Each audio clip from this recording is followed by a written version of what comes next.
I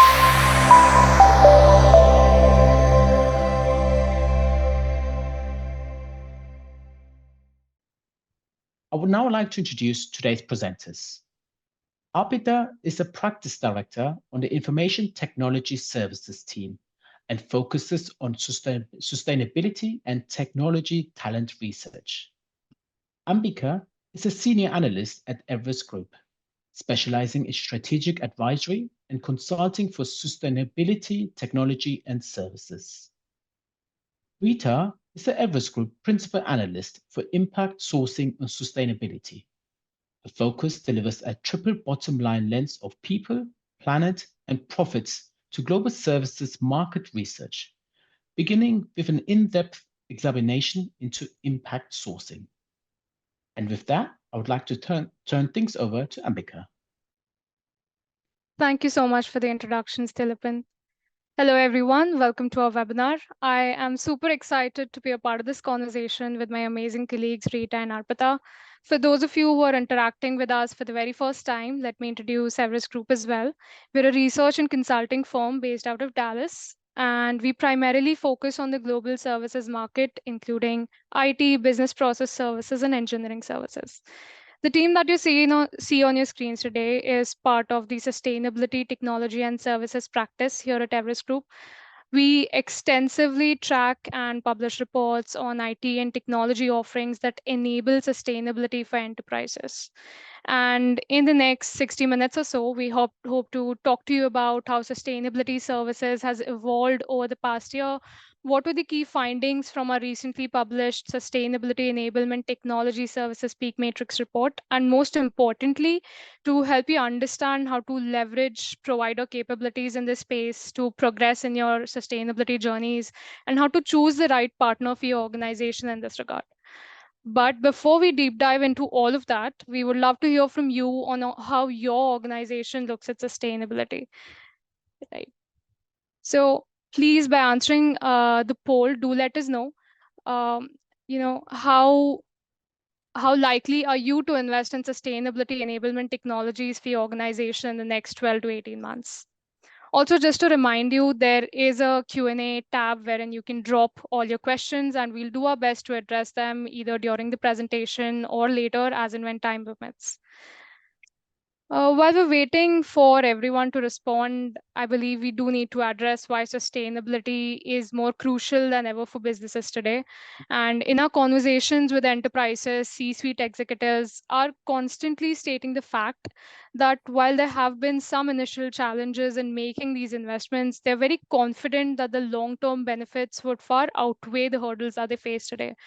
And Arpita, let me ask you, did this, right? We did this peak report almost a year ago, and now we are publishing the second iteration. How do you think that the story has evolved for enterprises? Are they looking at the investments any differently than they used to? Yeah, Amika. So I was actually quite curious to look at the result and the responses we get today. And actually it is aligned to my expectations. My curiosity was actually coming from the fact that if you look at macro level trends, there's obviously a lot of noise around ESG backlash. The momentum in commitments is slowing down. People are pulling back from existing commitments. But if you look at our on ground conversations, be it any stakeholder persona, be it a CFO or a CMO or a chief operating officer, people are increasingly interested in understanding how digital technologies can play a role in driving their sustainability journey.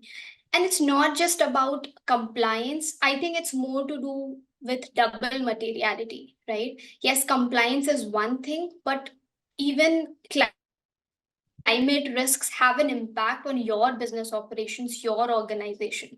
So it not just becomes an ethical responsibility, it also becomes a liability for the investors. You are answerable to your investors how resilient you are to deal with climate risks or social risks that you might encounter in the current era that we're living in. Exactly. I agree with you on that one, right? And there were some talks around slowing demand maybe in the last 2 quarters of 2023. But I feel as we head into 2024, we see an increased momentum now, right? And enterprises are entering the year with a very headstrong approach, I would say, right? Um, Again, depending on their levels of maturity, industry verticals, and even business priorities, there's a very broad spectrum of services that we're seeing gain traction in the market, right? And most of it is, of course, focused on what we call as planet-driven offerings or environmental services, right? Firstly, more and more enterprises are realizing that achieving net zero is no longer a distant goal, but an immediate priority. And this would involve comprehensive strategies for managing and offsetting carbon emissions, integrating sustainable IT solutions, um, and also effective resource and waste management coupled with energy monitoring and optimization, which would ensure that enterprises are not only focused on decarbonization, but also on optimization of existing operating models, right? And in the realm of supply chain management, I believe transparency and resiliency are key, right? And businesses are increasingly focused on gaining visibility into their supply chains, ensuring responsible sourcing and procurement, and managing suppliers effectively. And we did receive a question from Hillary, I think, on this front on how can ESG help in supporting the organization's overall, procurement help in supporting the organization's overall ESG goals. Arpita, would you like to answer that? Sure, definitely. And specifically, if we talk about supply chain management, as usual, disrupting the supply chain is the biggest risk that climate poses for most of the enterprises globally. And that's one issue that enterprises are most worried about. So we are increasingly getting queries from procurement leaders how they can better manage suppliers. We'll talk a little bit more in detail about what service providers are offering, but just to summarize the key insights, a lot of service providers, leading sustainability enablement technology service providers, have dedicated offerings, IPs, where they are enabling increasing how enterprises can increase awareness and education amongst the suppliers, how they can better track the data on their suppliers, how they can assess the risk factors associated with their suppliers, how you can bring all of this data together, because it's when you look at large organization, it's not just about 10 suppliers or 20 suppliers. They can have hundreds of suppliers that they are dependent on. Tracking all of this data, looking at all of this data, analyzing, reporting this data becomes a hurdle for organization. And that's where some of these offerings make it more easier for procurement leaders to have a better transparency and visibility into their suppliers operations and be better prepared for any risks associated with the supply chain. And this not just helps the organization, it also helps those level 2, level 3 suppliers in being more aligned to their ESG commitments and increase their maturity when it comes to sustainability. And that's the case with all the functions, right? Not just procurement, it's even HR and marketing and everything. So if I look at the bottom half of the slide, wherein we're talking about people-driven offerings or the social aspect of ESG, right? There's health, safety, and wellness, which has probably been around for long. There's very fundamental to maintaining a productive and engaged workforce. And enterprises are prioritizing data security and privacy alongside ensuring digital accessibility for all employees, customers, and communities, right? Basically, trying to safeguard against potential litigation threats and enhance overall trust among stakeholders in the end. And then there's DEIB, or diversity, equity, inclusion, and belongingness, right, which has become central to corporate sustainability. Enterprises are fostering inclusive recruiting practices, promoting continuous learning and development. And this is where they include suppliers as well, right? As Arpita, you mentioned, by ensuring that suppliers also adhere to your DEIB policies, businesses can somewhat do their bit in creating a more inclusive and equitable ecosystem, I'd say. And by integrating all these diverse capabilities, businesses are driving their sustainability agenda forward on both environmental and social dimensions, right? And that is something I feel is getting highlighted in the momentum that we see behind net zero target setting, right? From a demand perspective, we see more and more organizations coming into the arena and announcing either formal commitments or targets or strong inclination toward doing so in the near future. I believe more than 10,000 enterprises have publicly announced climate goals so far, with more than 3,000 that were added to the list just last year, right? And that's not really surprising with increasing regulatory pressures, consumer demand for green products, and of course the undeniable impact of climate change, right? Integrating sustainable practices is not just a nice to have, but it's a business imperative, right? And enterprises that invest in sustainability are not only doing their part for the planet, but they're also gaining a competitive edge out of it. They're attracting top talent, they're enjoying long-term cost savings, which is something that has been widely accepted now. Rita, how about you? How do you read into all of this? Well, first of all, I really love the fact that we chose to give the analysis on the Forbes Global 2000, because they do a weighted assessment on sales, profit, assets, and market value of publicly listed companies. I think it's an even better indicator of where we're at. I think what's also very interesting to me about looking at the Forbes Global 2000 is that even though we're, ROW is usually like a secondhand thought, but in this case, it's actually a significant number of the companies that we were looking at. And so I think the opportunity in both North America and the rest of the world is pretty huge. And we're already seeing many of them following suit of what's happening in the EU.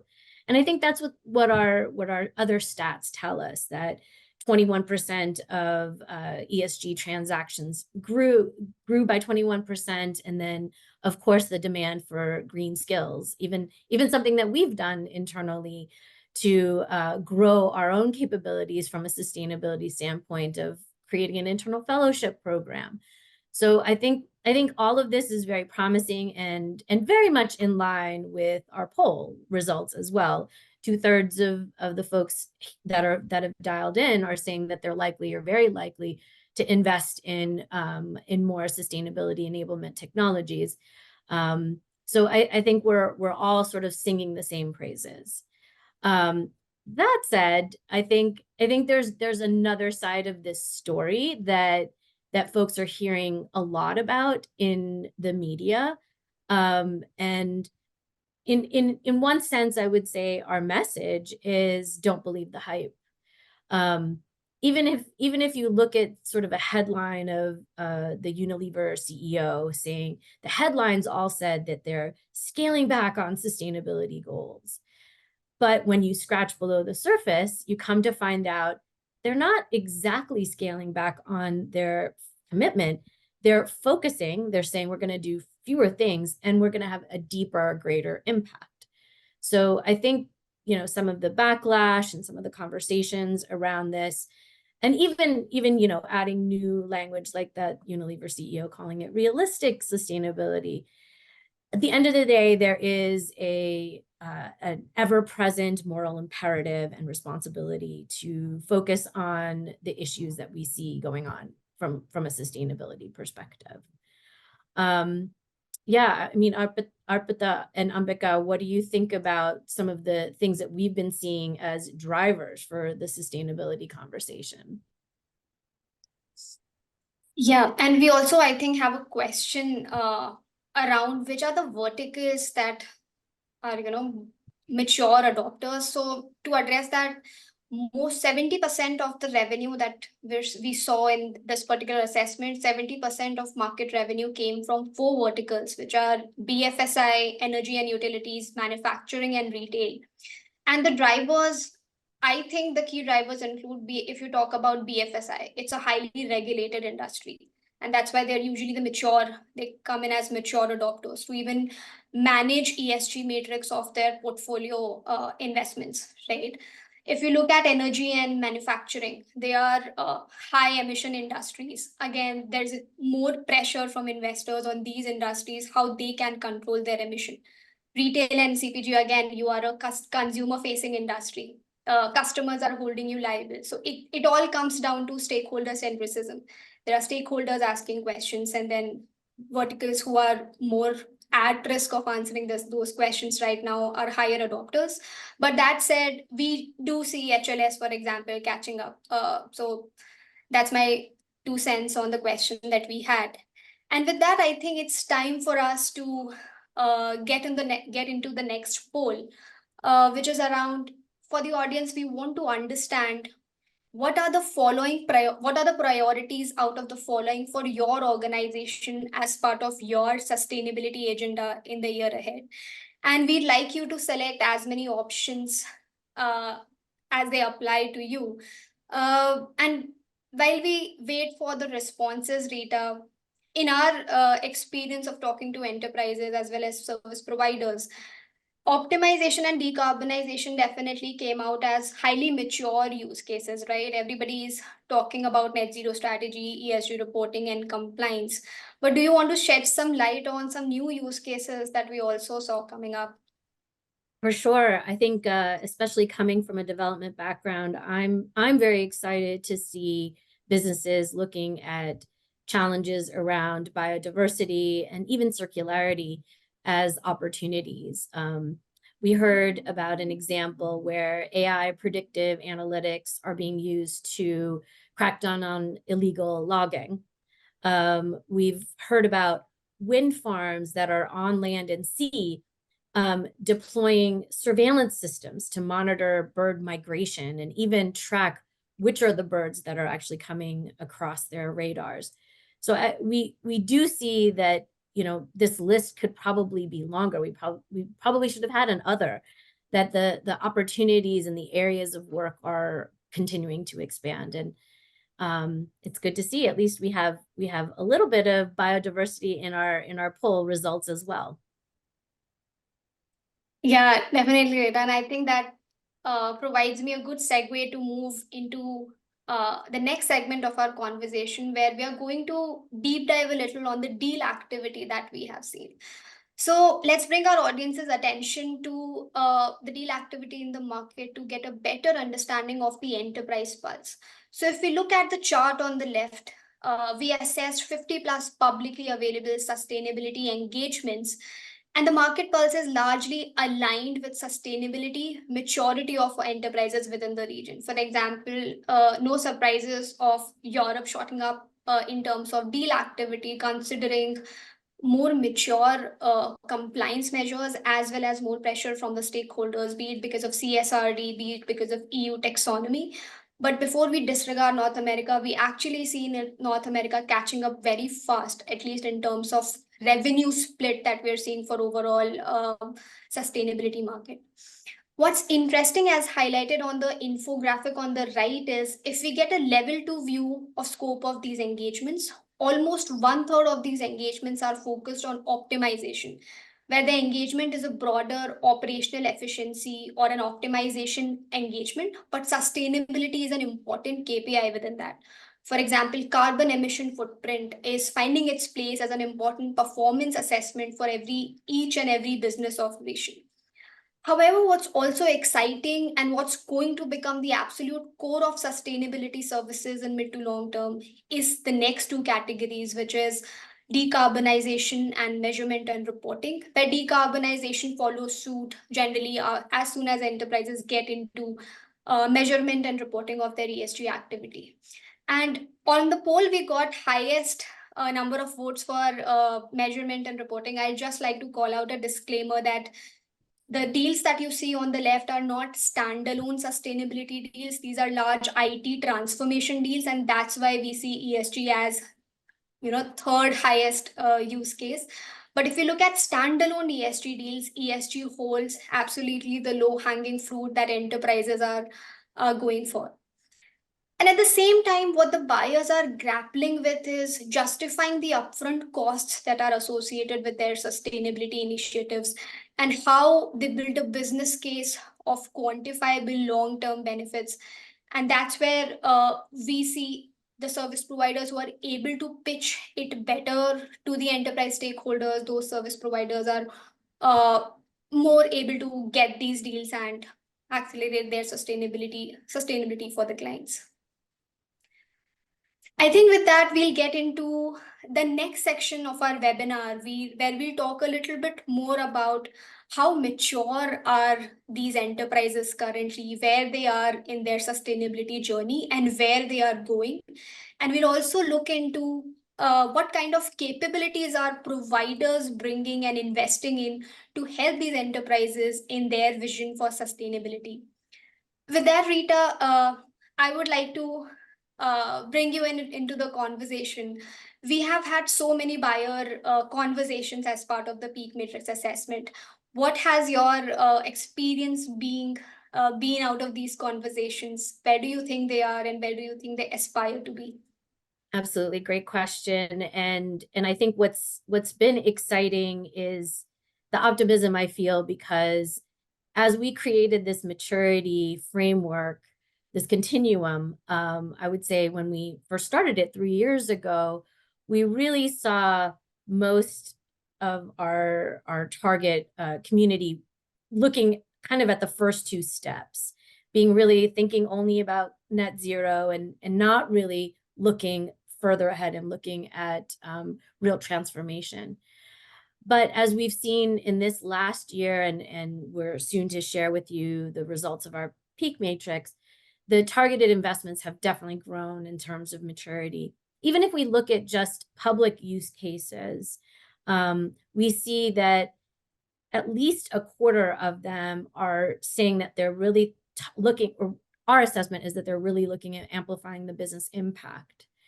And about 2/3 of them are sitting in that middle section. Only about a quarter are at the bottom. So I think we are seeing a gradual view on becoming more targeted and becoming more strategic about those investments, even given some of the economic upheaval that we've seen in the last couple of years.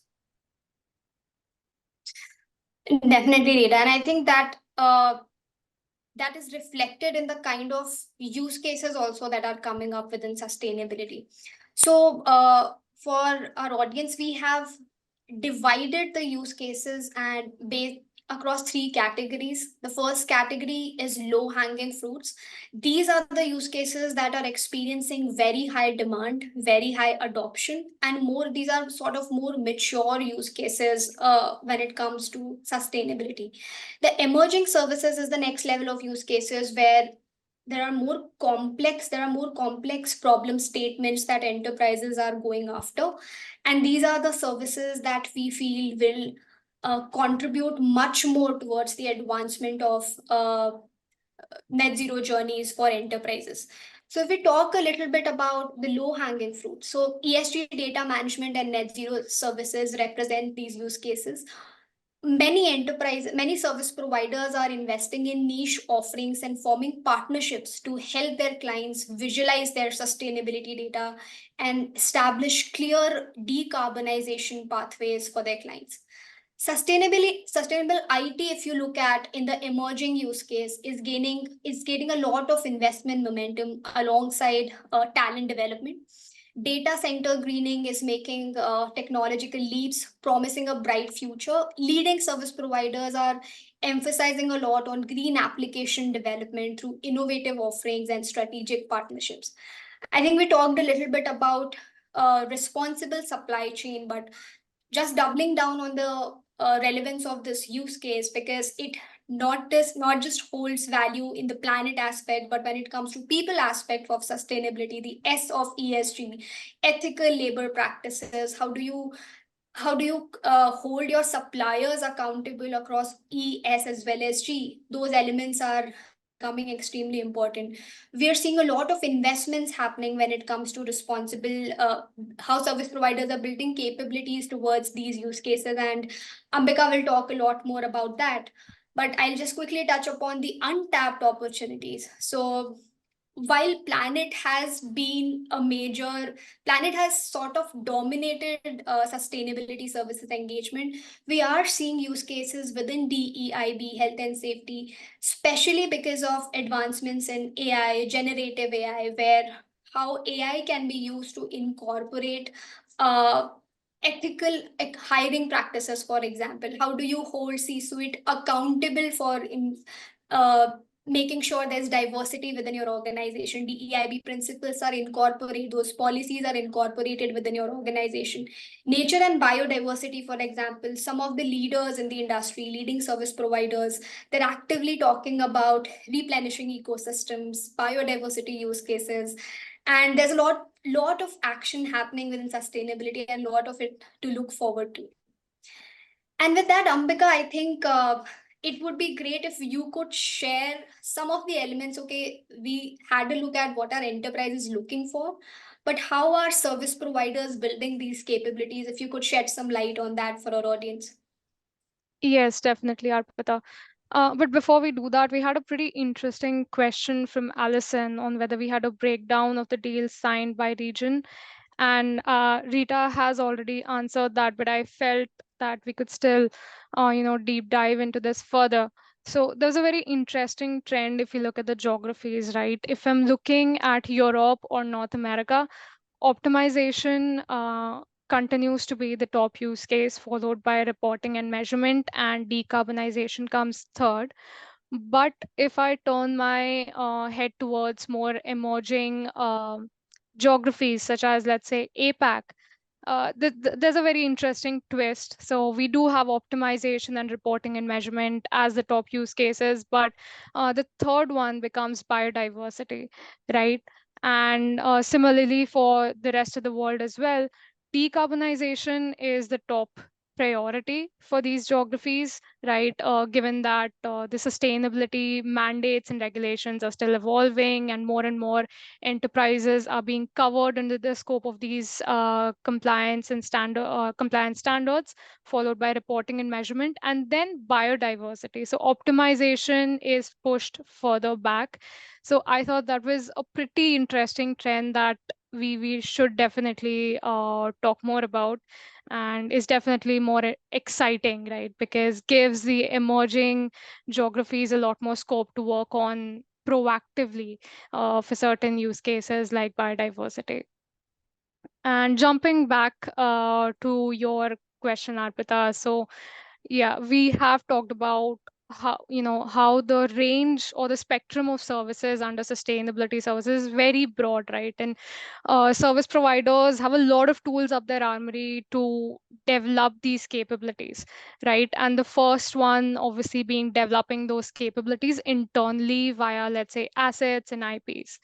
And we have so many examples of this being done recently. For example, if you look at Tech Mahindra, it recently joined a long list of players in this space as it introduced its iRiskMan and iSustain suite offerings, right?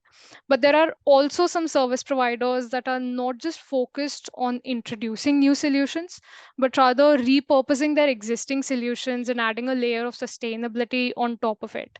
For example, TCS IUX, which started off as a city planning tool, is now being marketed as IUX Sustainability Cloud, right? And it's actually a core asset for them. It's at the center of their whole market narrative around sustainability services, right?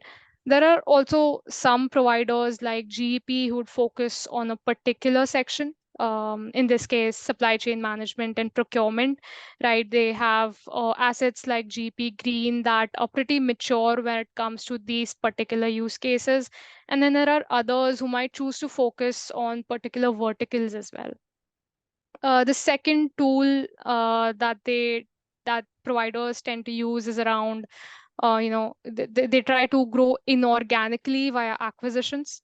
Now, these acquisitions could be aimed at growing their delivery footprint, acquiring domain-specific expertise, or these could be focused on getting a foot into the door for a new target segment or a new geography where they don't currently have the scale, right? Accenture is one player that has been following a quite aggressive inorganic strategy, and that has been working out pretty well in its favor, I'd say.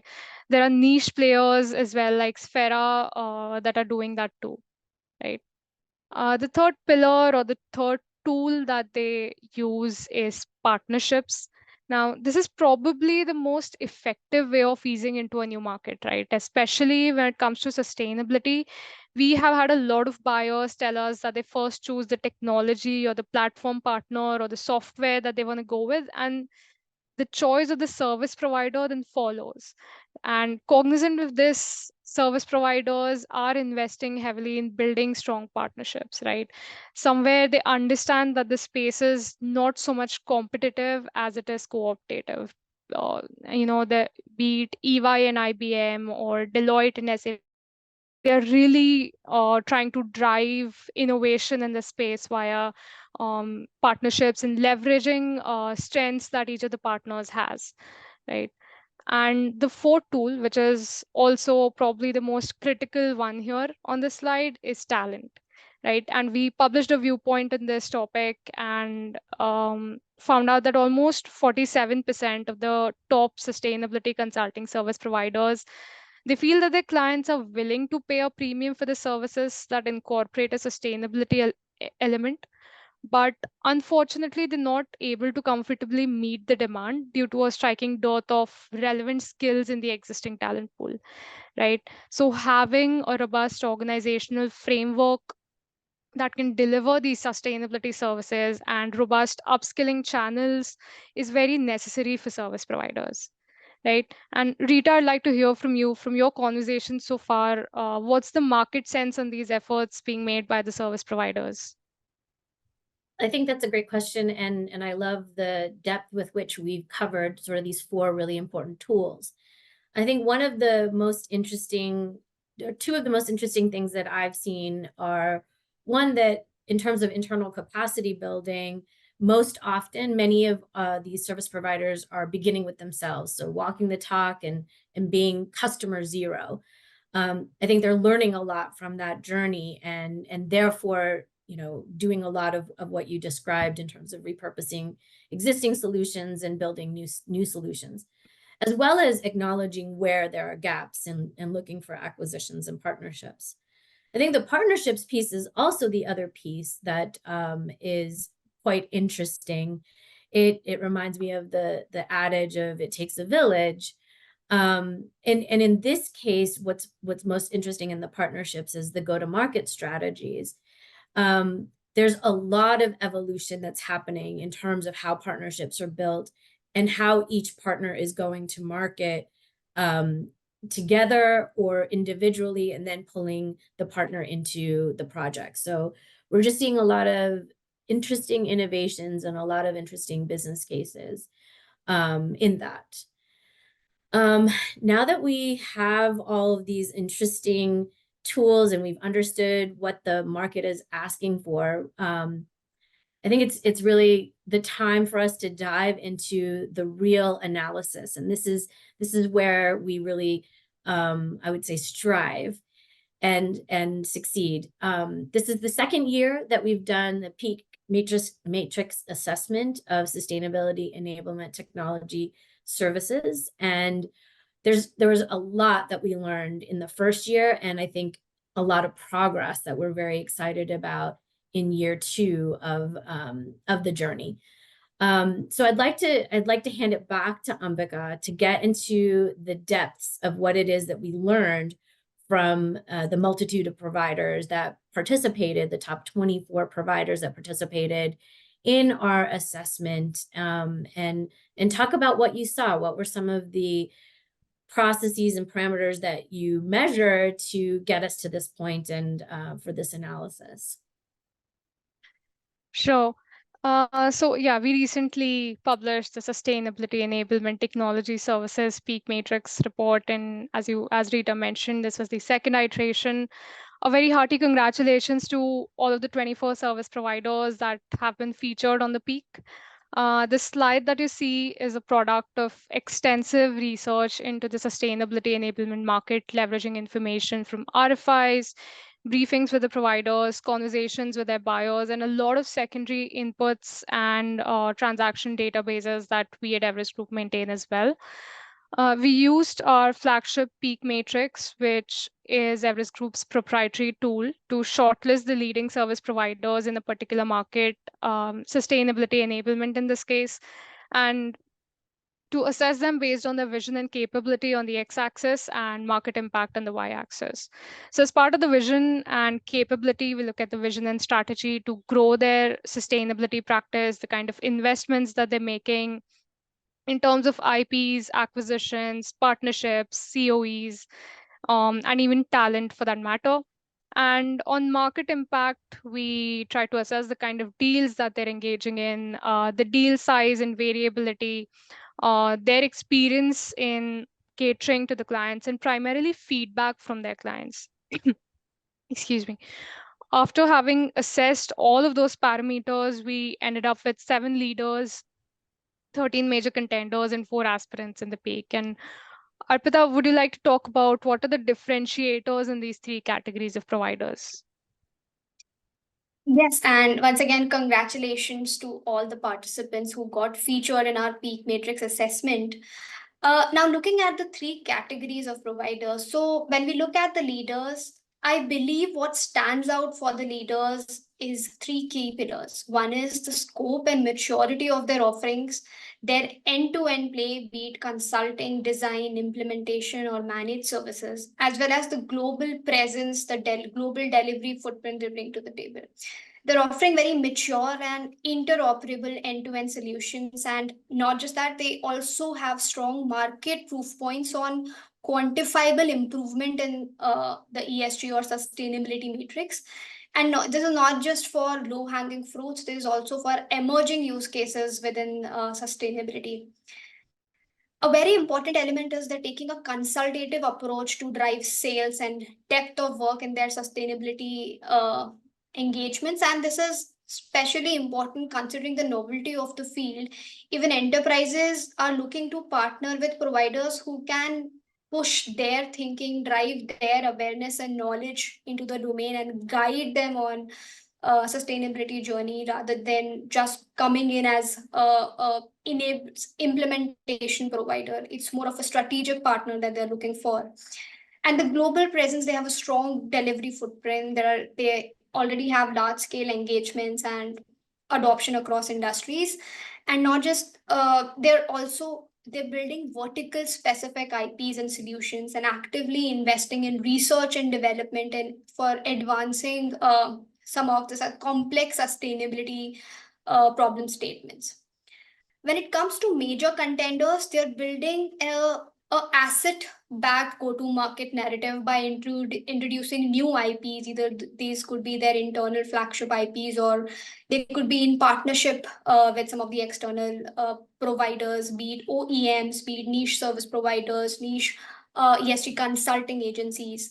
These providers have also exhibited concerted efforts in integrating sustainability into existing engagements, so as to build credibility in their sustainability enablement capabilities and create more market proof points of their capabilities. I already called out their deep leverage of partnerships in the ecosystem. While their focus is also more on planet-driven offerings right now, a lot of major contenders are venturing into people-led services within sustainability, and that's making a lot of difference for them. When it comes to aspirants, they're focusing on building niche expertise, be it for planet-driven activities or people-driven activities, or, for example, niche expertise in any specific use case, ESG measurement and reporting, for example. How do you make the entire use case more faster to implement for your clients? So they are building very specialized value for their clients, and I think that's clicking very well for a lot of enterprises who are going for more pointed projects.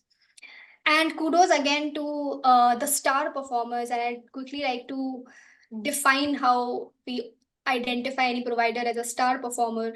As Rita highlighted, we publish these peak matrix assessment every alternate year. And the star performers that you see on the screen, entity data, HCL, and LTI Mindtree, they have shown significant improvement from the last iteration. Entity data through its green office establishment and their one entity messaging for sustainability. HCL building its vertical specific solutions, especially if you look at their BFSI specific solutions. And LTI through its specialized partnerships with cast highlight software, for example, to make software development more green, more sustainable for its clients. Arpita, we got an interesting question from John Donahue about the peak and who participates. He's asked, do you have to enter the peak assessment or do you look at all service providers? We make every effort to look at all service providers. If you believe you need to be part of this assessment, please do reach out to us for future assessments. Our aim is to get as broad coverage of the sector as possible. So great question, and I hope anyone who's interested in being featured on this would reach out to us. So Ambika, I think we want to get into a little more of the details, and I know this is a busy slide, but can you get into what is it that were considerations for this assessment in a more detailed level, and also where did we sort of clump each of the different categories of providers? Sure, Rita. So as we look at the various factors that enterprises should be considering as they partner with the service provider, right? We came up with these two broad categories of factors, which are hygiene and critical. So if I take it one by one, if I look at sustainability, domain expertise, this was, I mean, the leader quadrant that we had stood out in terms of its domain expertise and sustainability, right? And that was one of the key factors which helped them drive market adoption and scale their offerings in the first place. What was interesting in this particular factor is that the aspirants actually ended up scoring better than the major contenders. This can be owed to the fact that, as Arpita mentioned, these aspirants have a narrower focus. They're focused on a particular niche within sustainability, and that sort of allows them to bring in more concentrated or higher level of domain expertise to each of its engagements as compared to major contenders who are more focused on, I would say, the technical aspect of it. So if you look at technical expertise, that is where the major contenders end up scoring better than even leaders for that matter, right? They are very strong in their data and implementation capabilities, and that is something that gets highlighted in the score. If another factor that came out as a key differentiator was change management, right? As again, Arpita mentioned, this space, sustainability as a concept is very new to enterprises, and they do expect service providers to handhold them through the process and the transition. So when it comes to consulting capabilities and change management capabilities, so enterprises have pretty high expectations from service providers and expect more proactive involvement from the service provider side and more hand holding from their side. So that is something that helped the leaders differentiate themselves in the market as well, and that is how they ended up with pretty high scores on their overall client feedback parameter. In terms of commercials, there's not a lot of difference, I would say. Overall, most of the buyers are of the opinion that the providers, especially the general IT and technology providers, are not that commercially flexible as compared to the niche category. Right, so that is why the scores that you see are not very differentiated and pretty close to each other for all the three categories. Again, consulting capabilities I mentioned was a key differentiator for all these three categories. The leaders had a very strong consultative approach for most of their engagements, which helped them drive more mature use cases for their clients. In terms of service portfolio, aspirants do end up scoring pretty low as compared to the other two categories, given that they're focused on a particular niche or they have a narrower scope of services per se. And value addition, again, is a pretty critical factor, right? Enterprises expect service providers to be more proactive in their approach and to come up with innovative solutions, even if they're not in the initial scope of the engagement, right? And that is something that enterprises value a lot in terms of choosing a partner. right? And emerging tech confluence is basically a measure of how well the service providers are able to integrate emerging technologies such as AI, generative AI, IoT, and all the blingy technologies that are out there into their engagements, how well they're able to integrate it into their solutions, irrespective of how well aware the enterprise is of it, right? And this is again where leaders really were able to differentiate themselves, because they have a very strong focus on, again, value addition and a proactive method to these engagements, right? And they ensured that the enterprises, irrespective of their technological advancement or maturity, are aware of the options that they have in terms of emerging technologies, and help them implement all these emerging technologies into the solutions, right? And Rita, I'd like to bring you in at this point. Were there any, special anecdotes that you came across that you'd like to share with all of us from your buyer conversations? For sure, for sure. Some more blingy than others. A couple of interesting smart city examples that shined interestingly were using tech responsibly in monitoring safety. So the responsible part was, yes, you do need to see people, but can you figure out a way to hide faces and not make it about being Big Brother? Another really interesting smart city example was using these projects to identify urban heat effect and climate islands, really then being able to target their policies and their solutions into those areas. One that was very close to my heart was looking at the way emergency response and preparedness for natural disasters can go deeper and get at the family level as opposed to an entire town level. So as a emergency is going on, identifying by looking at the roofs of houses on where those targeted interventions need to go, as opposed to just saying that this town has this earthquake that's happening or a tsunami. And then one of the other really interesting examples that we heard about was a good partnership with the public sector, where they were using AI for biodiversity in terms of automating the count of fish in a particular geography, so that there was constant monitoring of conservation and potential risks to those species. So lots of different examples, I think, going well beyond the monitoring and reporting that we talked about earlier, even though that's where the percentage of buyers are. But I think really gaining momentum in terms of where is it that this technology can be used in the most effective way. On that note, I think we had a lot of good buyer feedback more broadly. And I think, we don't always get references from buyers that are going to tell us that this was a terrible partnership.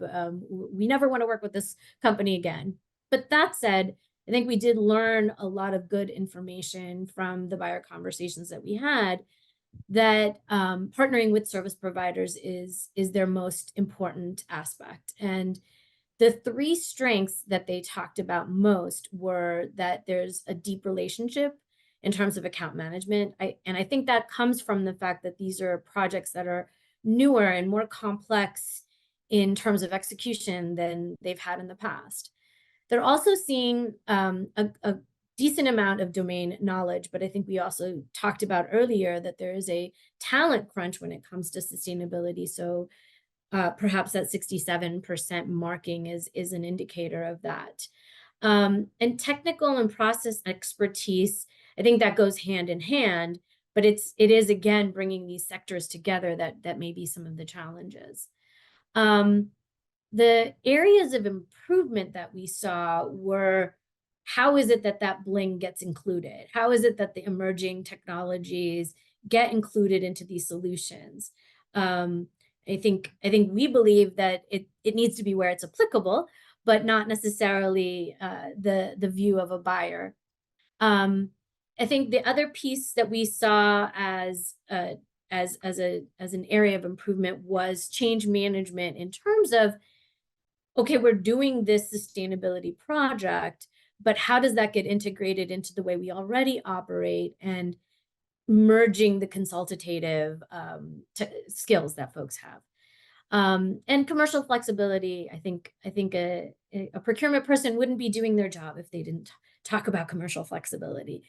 A little joke aside, I think that this is an arena where we're starting to see a lot more conversations around how to be creative on commercial flexibility, be it bringing in SLAs around actual carbon reduction from these projects to other things. So yeah, I think this was a really interesting view, and we're excited to keep talking to the teams that are looking at these things. And as a reminder to those that are on our call that are buyers and enterprises, the peak assessment is a really important tool for doing that.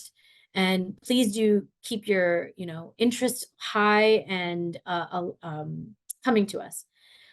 On that note, we do have a couple of really special offerings for our audience. And it's slightly unique because we are including here businesses that are working to meet their internal sustainability goals, as well as businesses that are facilitating the process. So in our first category, if you're really struggling or looking to see how it is that you select the right partner for your sustainability solutions, click on the link that's in the chat. We have a complimentary download of our peak assessment, an abstract of the peak assessment, but also happy to have a conversation with you.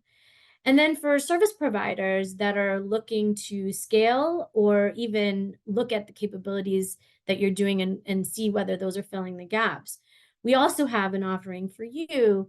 Again, click on the link for the download, but also will reach out to us about learning more and figuring out how to engage with us. With that, I wanna turn it back to Arpita, who's I don't know, it's been such a great honor to work with both of you along the way. I think, can you give us a good outlook or summary of what's happening, what you see going forward in this space, and how are we going to solve these hard to solve problems? Definitely, Rita. And I think that brings us to the last segment of our conversation, where we're talking about what are the challenges that stay ahead for the enterprises looking to accelerate their sustainability journey. And keeping all the optimistic thoughts aside, it's still going to be a bumpy road. And key reasons behind that is, and no surprises there, there's still regulatory uncertainty when it comes to ESG, especially if you are a large Fortune 500 global enterprise, you operate out of multiple locations. It might become difficult for you to grasp each and every regulation, understand these metrics that each and every framework, each and every regulation is requiring you to report on might be very different from geography to geography, industry to industry. What market, what is the revenue of your organization? Which bucket do you lie in? So demystifying all of this can be a very critical challenge for most of the enterprises. Another important element is budget constraints. There's obviously a macroeconomic slowdown when it comes to IT services, and all discretionary spends are taking a backseat right now. And in that kind of an environment, how do sustainability leaders build a business case for sustainability, get alignment of C-suite on the investments for sustainability? That's again another important challenge for the clients. Talent shortage, I think, Rita, you already talked about. The stakeholder sentiment is slightly shaky, geography to geography. And so I think some of the challenges that we wanted to call out, some of the challenges that enterprises are currently struggling with and are expected to struggle with. But with that, Ambika, do you want to talk about how, despite these challenges, what can enterprises do when you're selecting the right, so that they're able to select the right partner who can not just accelerate their sustainability journey, but also help manage these challenges in the process. Definitely. And I know we're short of time and we do want a couple of minutes at the end to address the interesting questions that we did receive initially as well. So I'm just going to highlight the ones that I really like best here, right? So when partnering with providers, there are several factors that you should be very careful about. The primary one being, I feel that the provider should be able to exhibit a robust business case for sustainability, right? Highlighting both financial and non-financial benefits. So basically demonstrating how the practices or the solutions that you'd be implementing can lead to not just cost savings, but also risk mitigation, enhanced brand reputation, and regulatory compliance. So having a clear ROI and long-term value perspective can also help you sort of secure buy-in from the key stakeholders from your organization for that particular engagement, right? It's also crucial that the provider tailors the strategies or the solutions to align with your specific business, industry standards, and geographical considerations, right? For example, the challenges or opportunities vary greatly between sectors, right? Such as, let's say, manufacturing and retail, or between regions as well, because of the different regulatory environments. So a contextualized approach ensures relevance and maximizes the impact of the sustainability initiatives. And one more that I'd like to highlight is, so far we've obviously talked about how important technology is to enable sustainability initiatives, but while leveraging technology for all these initiatives, while it's essential, we should not forget that it's important to assess the environmental impact of the technology itself, right? This involves evaluating the carbon footprint associated with the data centers, hardware production, overall energy consumption of the software, and balancing the benefits of your technology-enabled sustainability solutions with their environmental costs, right? So that you can ensure a net positive impact that aligns with your overall sustainability goals.